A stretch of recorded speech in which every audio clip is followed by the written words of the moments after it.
بسم اللہ الرحمن الرحیم قل یا عبادی الذین اسرفوا علی انفسہم لا تقنطوا من رحمت اللہ ان اللہ یغفر الذنوب جميعا انہ هو الغفور الرحیم۔ حضرت ابو سعید خدری رضی اللہ تعالیٰ عنہ سے مروی ہے، آپ فرماتے ہیں حضور علیہ الصلوۃ والسلام نے ارشاد فرمایا، بنی اسرائیل کے اندر ایک شخص تھا جس نے 99 قتل کیے تھے، پھر اس کے دل کے اندر یہ شوق پیدا ہوا کہ میں اللہ تعالیٰ سے اپنے گناہ کی معافی مانگوں، اور وہ اپنے گھر سے نکلا کہ کسی سے یہ پوچھے کہ آیا اس کی معافی ہو سکتی ہے کہ نہیں۔ تو وہ ایک زاہد کے پاس آیا، ایک راہب کے پاس آیا اور اس سے آ کر کہا کہ الہ توبۃ،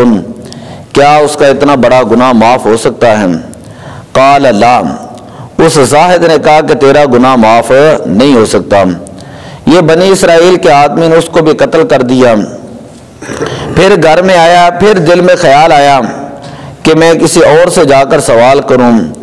پھر یہ گھر سے نکلا اور پوچھ رہا تھا کہ کیا میرا گناہ معاف ہو سکتا ہے کہ نہیں۔ فقال له رجل، ایک شخص نے اسے کہا ائتی قریۃ کذا و کذا، کہ تو فلاں فلاں بستی کے اندر چلا جا، وہاں پہ کچھ اللہ والے لوگ رہتے ہیں، کچھ نیک لوگ رہتے ہیں، تو ان کے پاس جا کر ٹھہرنا اور وہیں کا پھر ہو کر رہ جانا، واپس نہ آنا۔ فادرکہ الموت، اس نے اللہ والوں کے نیت کر کے گھر سے نکلا اور راستے کے اندر اس کو موت آ گئی۔ فناء بصدرہ نحوہا، بڑی توجہ والی بات ہے، اس نے اپنے سینے کو اللہ والوں کی جو بستی تھی اس کی طرف جو ہے اور مشقت کے ساتھ، جوہد کے ساتھ ان کی طرف گھسیٹنا شروع کر دیا، حتیٰ کہ اس کی موت واقع ہو گئی۔ فاختصمت فیہ ملائکۃ الرحمہ و ملائکۃ العذاب، رحمت کے فرشتے اور عذاب کے فرشتے آپس میں جھگڑنے لگے۔ رحمت کے فرشتے یہ کہتے تھے کہ ہم اس کو اپنی طرف لے کر جائیں گے،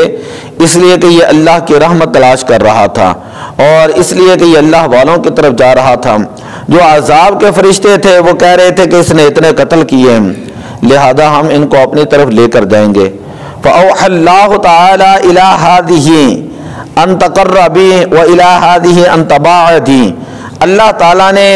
جو وہ زمین کہ جو اللہ والوں کی زمین تھی، اس زمین کو جو ہے حکم دیا کہ تو تھوڑی سی اور قریب ہو جا اور سکڑ جا، اور جس طرف سے یہ نکل کے جا رہا تھا جو اس کی اپنی بستی تھی، اس زمین کو کہا کہ تھوڑا سا دور ہو جا، وہ زمین تھوڑی سی اور دور ہو گئی۔ فقال کیسوا ما بینہما،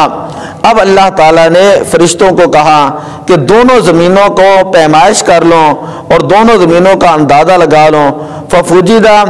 اور جس کے یہ قریب ہوگا وہ فرشتے لے کر اس کو جو ہے وہ چلے جائیں گے۔ جب پیمائش کی گئی تو وہ بستی جو اللہ والوں کی بستی تھی، نیک لوگوں کی بستی تھی، اس سے جو وہ ایک بلشت زیادہ تھا اور ان کے زیادہ قریب ہو چکا تھا دوسری بستی سے۔ فغفر لہ، اللہ تعالیٰ نے اس بندے کے تمام گناہوں کو معاف فرما دیا۔ تو اس حدیث کو پڑھنے کا مطلب یہ ہے کہ اللہ تعالیٰ نے قرآن پاک کے اندر ارشاد فرمایا کہ میرے بندوں سے فرما دے، نبی عبادی انی انا الغفور الرحیم، 14واں پارہ ہے، کہ میرے بندوں کو خبر دے دیں کہ بے شک میں بخشنے والا ہوں اور رحم کرنے والا ہوں۔ صرف ایک اور حدیث پاک سماعت فرمائیں، حضرت ابو ہریرہ رضی اللہ تعالی عنہ بیان کرتے ہیں، حضور علیہ الصلوۃ والسلام نے ارشاد فرمایا کہ بنی اسرائیل کے دو دوست تھے، دو آدمی تھے، وہ متحابین، آپس میں بڑی محبت کرتے تھے، جب بھی ملتے ایک دوسرے کے پاس اٹھتے بیٹھتے کھاتے پیتے۔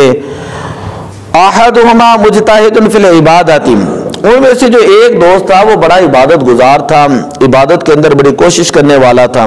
لیکن جو دوسرا تھا وہ کبھی کبھار اس سے گناہ ہو جاتے ہیں۔ یہ جو عابد بندہ تھا، یہ جو عبادت گزار آدمی تھا، یہ اس کو کہتا رہتا اکثر اما انت فیہ، جو تو گناہ کرتا ہے اس گناہ کو چھوڑ دیں۔